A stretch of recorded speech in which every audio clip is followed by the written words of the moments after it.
He had intended to ride alongside her for a short distance, yet little did he anticipate that Burgess would become as jealous as a young child at this moment. Neil's confidence had completely captivated Hercules, who gazed after her departing figure with reluctant eyes. After making sure Hercules was far enough away, Neil tiptoed into the woods like a cartoon thief. Turns out she didn't even need Hercules' help. She was just following Hades' orders to seek out a god. This was to pave the way to overthrow Zeus, but Hercules wrecked it. The familiar name startled Hades, who realized after checking it was a trick by his minion. Hades could never allow a hiccup in his plans, especially now Hercules is just human. So she ordered Neil and the little demons to team up and get rid of this troublemaker. The precinct was notorious for chaos and frequent crime. People longed for a hero to save them, but Hercules was unknown. Once they learned she was Phila's apprentice, they lost it. They laughed them off as frauds. Both master and apprentice desperately needed to prove themselves. Then Mill appeared. At the gorge, the audience arrived promptly. Hercules displayed her divine strength, lifting a giant rock to rescue two trapped kids. The applause was getting louder, making Hercules think being a hero was a piece of cake. Little did she know it was all part of Hades' grand trap. That rock was actually sealing the Hydra. Before she knew it, Hercules was swallowed by the giant snake. Onlookers held their breath, but she burst out, slicing its head off. The crowd cheered for her, but the Hydra's wounds healed quickly, growing more heads. Hercules attacked relentlessly with her flying horse, but she just couldn't put the Hydra down for good. With heads multiplying like rabbits, she found herself cornered and out of options. In a panic, she punched the mountain to pieces, burying her and the Hydra under rubble. As everyone mourned the vanished hero, Hercules miraculously survived. The crowd cheered, recognizing her as a true hero. Hercules became Greece's new celebrity. Hades kept sending minions to attack, but she easily defeated them all, gaining fame after defending the city, living a prosperous life. People lined up for miles just to see her, and her parents were living the dream in the countryside. Meanwhile, Hades was not having a good time. Awkward. Go ahead and eat up, please. This enraged Hades. He realized brute force wouldn't work, so he tasked Mill to lure Hercules into revealing his weaknesses with her charm. Mill wouldn't collude with him. She sold her soul to Hades to save her boyfriend. Did he show gratitude? Nope. In the blink of an eye, he went off to chase after another woman. Since then, Mill had no choice but to obey Hades' commands, for he had presented her with an offer that she simply couldn't refuse. And at the same time, inside the temple of Zeus, Hercules was bragging about her recent achievements to her dad, Zeus. While he was proud, he also gave her a reality check.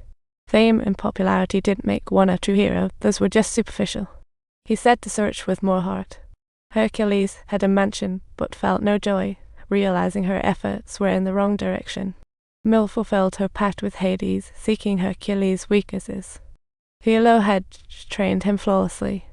Together, Mill slowly drifted away from her original intentions and was deeply moved by Hercules' sincerity and purity. At the very moment she was retreating, unfortunately, she was struck by Cupid's arrow of true love from behind. So let's make an effort to do something kind for a change. Then let's simply pause this entire matter all. Well, just halt for the moment. Hold up, part is over. A helicopter interrupted their flirty vibe. Philo told her to train. Stat. Just before departing, he gently plucked a flower from a tree and presented it to Mill's co-worker, giving him a soft kiss that sent both of them irrevocably headfirst into love. This is my ride in the next life. Mill was flooded with feelings. Once smitten, she was head over heels for the goofy guy when Hades popped up. Had been lurking, in love with Hercules, Mill refused to aid Hades, preferring freedom's loss. I love you. The argument woke Philo, who had been falling asleep. He overheard their deal and rushed to warn Hercules that Mill was actually one of Hades' minions, but love-struck Hercules wasn't having any of it. She's a fraud. She's hitting on you. Come on, don't get played. I'm not playing you. I know you're mad today, but you have no reason to be. I love her, she doesn't love you. You're crazy. I'll say it twice, stop. Not happening. Fraud. Heartbroken, Philo decided to head back to the island alone, hoping to raise a truly heroic brainiac instead of a lovesick fool. Not some love-struck fool. Burgess, lured by a mare, ended up in a distant warehouse, realizing he'd been tricked. But it was too late. Tied by two demons, Hercules was alone when Hades appeared. He planned to strike a court deal with Hercules, using Mill's life as leverage to force her into a contract. If she willingly gave up her powers for 20, he'd guarantee Mill and Burgess safety. Reluctantly, Hercules signed. Upon the official activation of the contract, her divine powers disappeared in the blink of an eye, transforming her into a completely powerless human. Help. Oh my goodness, sir. You are truly so incredibly strong. Mill tried to explain, but Hercules realized Philo was right, had become a lovesick fool. Hades ignored them. He used the power of the 7-star stones to break the Titan Troll's seals, taking them right to Olympus. After a long period of luxury, the gods got complacent and were easily captured by the Titans. Even King Zeus found himself sealed up in magma.